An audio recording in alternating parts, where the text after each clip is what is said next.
Hi there. Hey baby, kind of a bad time right now. I'm Nick, and this is Life Through the Camera. A cinematic trend I've noticed growing bigger and bigger over the last decade or so is the use of long takes. Everyone thinks they're cool, but it seems like in the last few years there's a cinematic arms race as to who can make the longest, most technically complicated shot possible. Hey! Is this for real or are you shooting a film? And it's not hard to understand why. A film! They're some of the most impressive displays of direction and coordination when they're pulled off successfully. Impressive. Very nice. So today I wanted to look at Alfred Hitchcock's Rope, which is one of the first films to appear like it was all filmed in one shot. Except it wasn't. You're confused. I know it might sound like blasphemy, but this film was never meant to look like one shot. It was actually 10 shots that were meant to look like 5. Wow, let me see. Surprising, right? I actually think the most impressive thing about this film isn't even the long takes. Ignoring things like acting, blocking, and directing, this film has some really simple but effective editing ideas that I think can be applied in all sorts of ways. Here's the setup. Just before a dinner party, these two guys kill their friend and they stash his body in a chest. The guests start to arrive and no one suspects a thing. Janet, my dear. Then Jimmy Stewart enters the scene. I was beginning to think you weren't going to show. You know me better than that. He knows something is off immediately, but he can't quite figure it out. Until this happens. Well, too delicate. Because one of the subjects for our dinner table suddenly rebelled. Like Lazarus, he rose... That's a lie! Philip, there's no word of truth in the whole story. There's a cut. This is one of the film's recurring visual motifs. Every time there's a cut, it's either directly before or after something bad happens. Here's another one. Yes, there's something upsetting both of you a great deal. Something that, Excuse me, sir.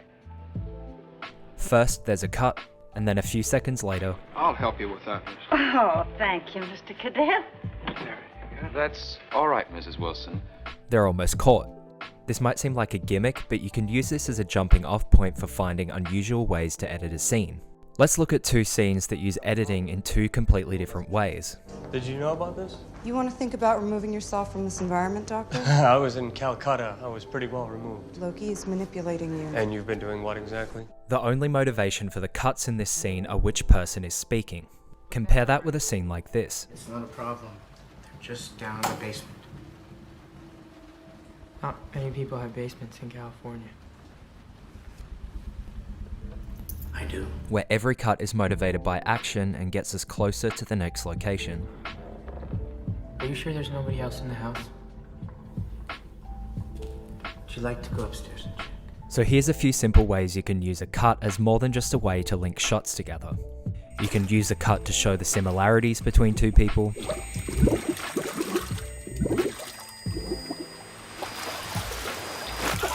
You can use a cut as a visual gag.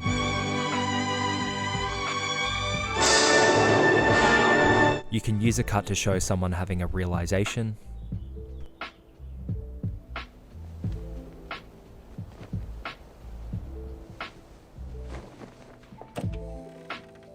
You can even design around editing by making choices on set that will impact editing later, like holding a shot for an uncomfortable amount of time. Oh no. Or finding a way to get two close-ups without having to cut between them. Basically, you should just keep your options open because sometimes the best cut for a scene isn't the most obvious one. Alright, let me explain something to you, Mr. Black. Cutting was one of the first techniques that filmmakers used to give meaning to a scene, long before close-ups, and long before sound. There was cutting. Don't you forget it. So the next time you're filming a fancy long take, a nice big close-up, or the centerpiece of a scene, think about how and where you're going to cut, because sometimes the editing is more important than the shot.